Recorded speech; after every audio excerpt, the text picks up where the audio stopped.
ईशा वहां से तो कहकर यही गई है कि घर जा रही हूँ, लेकिन फोन उसका क्यों बंद आ रहा और महक भाभी भी फोन नहीं उठा रही। ऐसा करते हैं हम उसके घर चलते हैं, किसी परेशानी में ना फंस गई हो।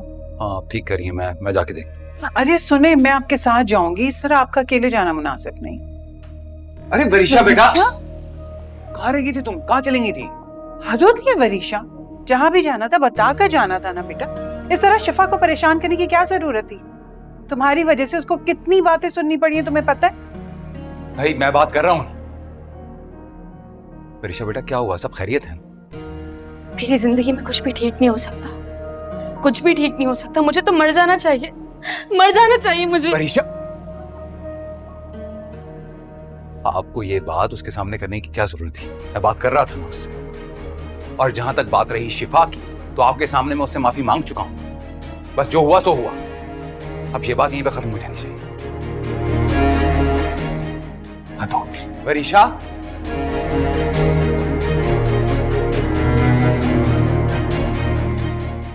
इस लड़की का तो मुझे कुछ समझ में ही नहीं आता।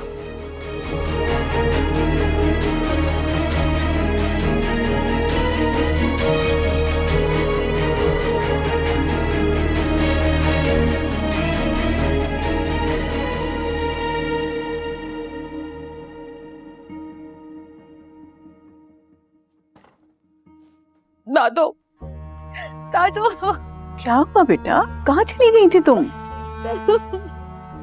क्या हुआ बताओ। छोड़े दादो, मैं बता भी दूंगी तो कौन सा मेरा किसी ने यकीन कर लेना है यहाँ पे। किसी का मुझ पे भरोसा थोड़ी है। क्या कह रही हो बेटा, मेरी समझ में नहीं आया। दादो, मुझे एक बात बताएं, आपको पता है ना ये बात, जब मैं अपने सौतेले बाप के घर में थी तो उसको मेरा वजूद बर्दाश्त नहीं होता था। जब मैं अपने सगों के घर में आई हूँ तो यहाँ भी कोई मेरा वजूद बर्दाश्त नहीं कर रहा।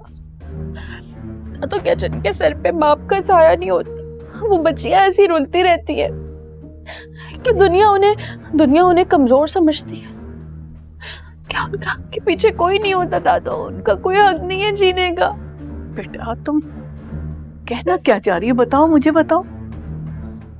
मैं तो बस यही सोचती रहती हूँ हर वक्त, उस दिन ना बाबा की गाड़ी में मुझे भी होना चाहिए था।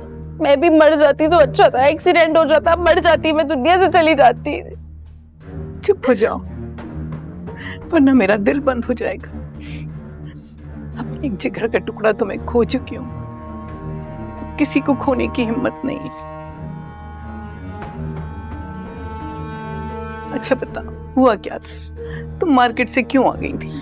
तो शिफा और वहाज इतना बुरा ट्रीट करते हैं, इतना बुरा बिहेवियर होता है उन लोगों का, ऐसा लगता है मैं उनकी मुलाजिमा हूँ।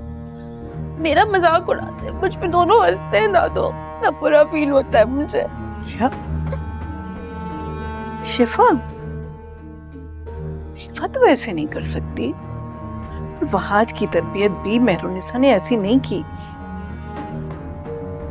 देखा, मैंने कहा था मेरा यकीन कोई भी नहीं करेगा, किसी को भरोसा नहीं होगा मुझ पे। ऐसी बात नहीं है बेटा, मैं अभी वहाज को बुलाकर पूछती हूँ। नहीं दादा, उसको बुलाने की क्या जरूरत है? आपको पता तो है वो आएगा, अब उससे पूछेंगे, एक तमाशा लग जाएगा, फिर सब मुझे कसूरवार ठहराएंगे कि मैंने ये सब कुछ किया है। छोड़े आप, रहने दे इस बात को। मैं सबर की घूंट की तरह बस पी लूंगी। मैं नहीं चाहती कि कोई भी तमाशा हो घर में। अब वैसे भी मेरे पास इस घर की छत के अलावा सर छुपाने के लिए कोई जगह थोड़ी है। बड़ी मामा ने निकाल दिया मुझे, तो मैं कहाँ अपना सर छुपाऊंगी? अरे तुम्हें कैसे कोई निकाल सकता है यहाँ से? मेरा घर है और यहाँ पर सिर्फ मेरा फैसला चलता है। Thank you Dadu, thank you. बस आप मुझसे वादा करें, इस बात को आप किसी से डिस्कस नहीं करेंगे। बस मेरा दिल बहुत भरा हुआ था इसलिए मैंने आपको बता दिया। किसी को बताइएगा नहीं, बिला वजह मुझसे नफरत करेंगे सब।